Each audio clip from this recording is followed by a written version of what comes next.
had 3 players hospitalized. Very serious. The FATT show, we take this very seriously, and we do want to talk about this.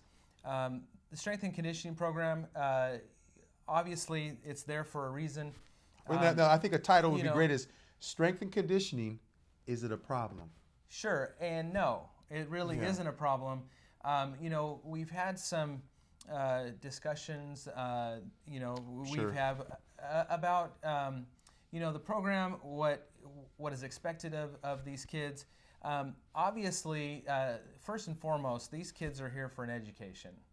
And yes, they're here at the University of Oregon to play football, but you're trusting coaches to take your kids and help develop them into fine young men. And, right. And a lot of that responsibility is on the coaches, and including the strength and conditioning coaches. Now, maybe we could say that the media has maybe overblown this a little bit. What do you think? I want to go back to the aspect of when you're talking about families and when you're talking about recruiting. When a coach is inside of a parent's home, there's a lot of trust that goes back and forth, and those parents entrust their kids, student athlete, football player, however, but the health of they entrust that coach with the health of their sons to be able to be in that program, to be there, to attend the University of Oregon. So taking that very seriously, I think the thing is that. But I think also when we're looking about the media, I believe the media blew it out to some proportion. I mean, again, we've had Oregon be a hot topic when it's come down to coaching change, culture change, foundation is changing. They've been in the national spotlight for about 10 years now. You've got 2 runs at a national championship. Sure. I've had reports of people in Ohio that root for the Buckeyes that they're wanting jerseys from the University of Oregon. They're excited. I've been down to South Carolina. I've worn something that from Oregon. I get a Go Ducks, a O thrown up, and we love your schemes. We love watching you guys play when we love can. The uniforms, watch you play. And being in the spotlight, you're going to expect some attention. Right. And when you have something that's as high profile as the Ducks are now, we have to expect that whenever anything happens with the University of Oregon, it's going to be reported, and it's probably going to be made a big deal of. It is, and rightfully so, because you're talking about a program that's been up there for such a while. I mean, they've asked for that attention. They have. Really, I mean, you don't put these flashy uniforms on, and you're not. Uncle Phil with Phil Knight with Nike, who all of the innovations that they've made, and you don't have that high profile without the attention that comes with it. There's a couple things here. So we know that we can establish here that there is a media blown out of proportion here to some extent, but there's also an aspect of the responsibility of the player. When we think about a player or a recruit or something where they've made a pledge to the program to at least be in good shape, try to be in good shape, and really these 3 that have been hospitalized, it could be a situation where there's that balance of, first of all, the workout regimen that's even being put in place from the strength and conditioning coach, but then also to how in shape are you. Well, every player is different. Yeah, every player is different. You got to tailor it to each player, but let's look a little bit back a little bit. Last year, one of the worst defenses in all of college football at 126, and that these players, offense or defense, you want to get better. You don't want to be in the 4 and 8 realm, 5 and 7 for very long. Right. You want to get out of that, and so there's pressure there. Sure. There's pressure there from coaches, from boosters, from Uncle Phil Knight, to get out of where we're at right now. The thing is about the coach-player relationship, and I've said this before when we were talking about the season the Ducks had. When we're talking about coaches coaching up players, that is part of also your strength and conditioning.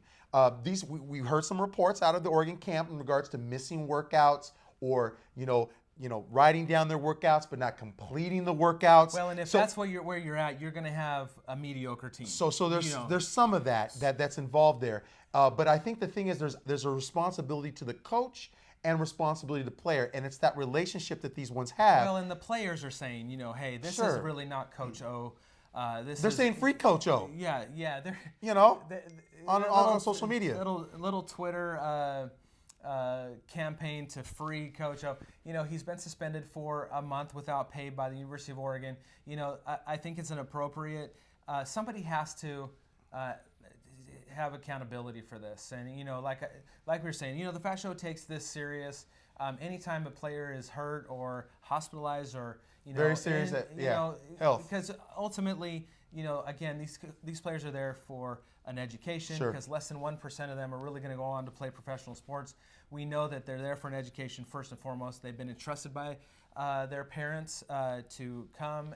The coaches have to, again, develop these players. That's huge. I mean, you were talking about a situation where these ones were doing push-ups for an hour straight. Yeah.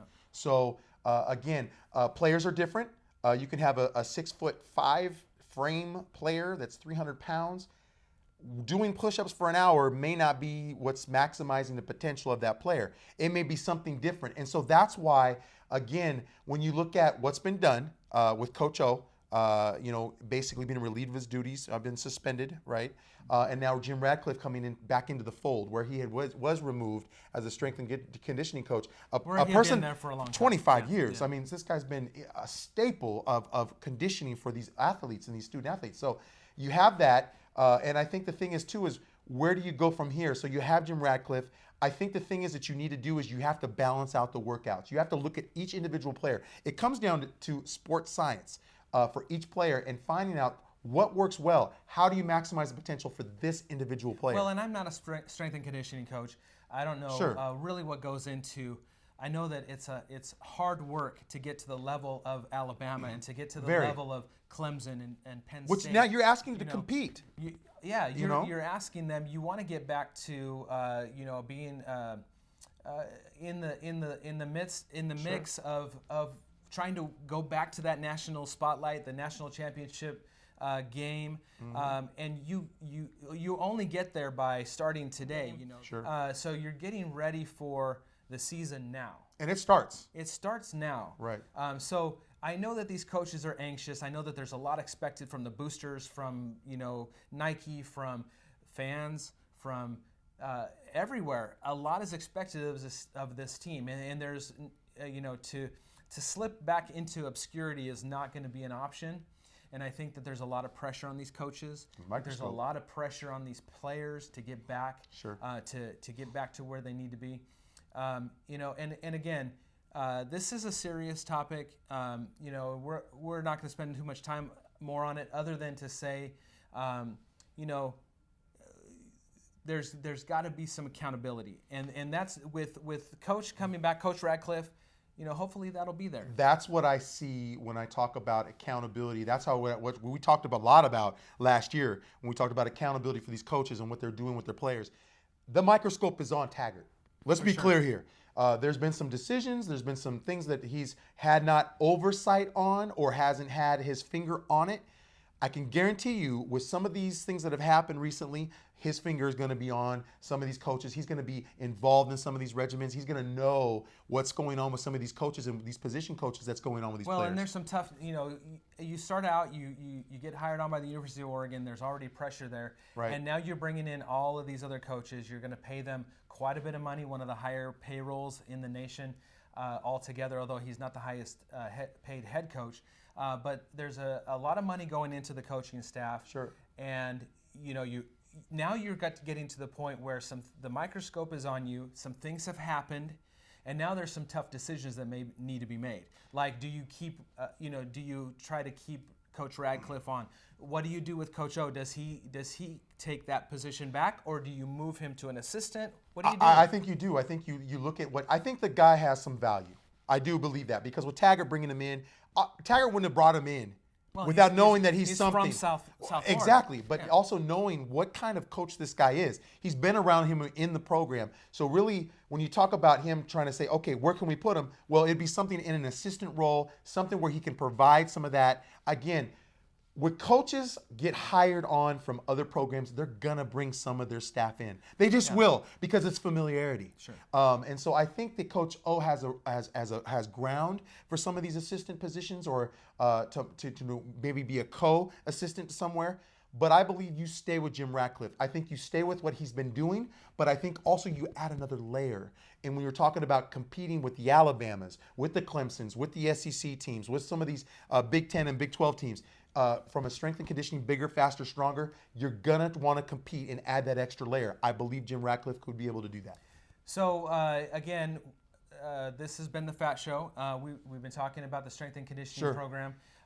And, you know, we probably touch on this again in a couple of weeks. We're going to monitor it. Yeah, check and see how that's coming along. And if there's any changes. Once Coach O is reinstated, where is he going to fit, and whether or not he's going to take that program back again. We will keep you updated as we learn. We're going to look forward to it. So, again, this is the FATT Show. I'm Dee. I'm Kevin. And thanks for tuning in. We'll see you next time. Thank you. See you next time.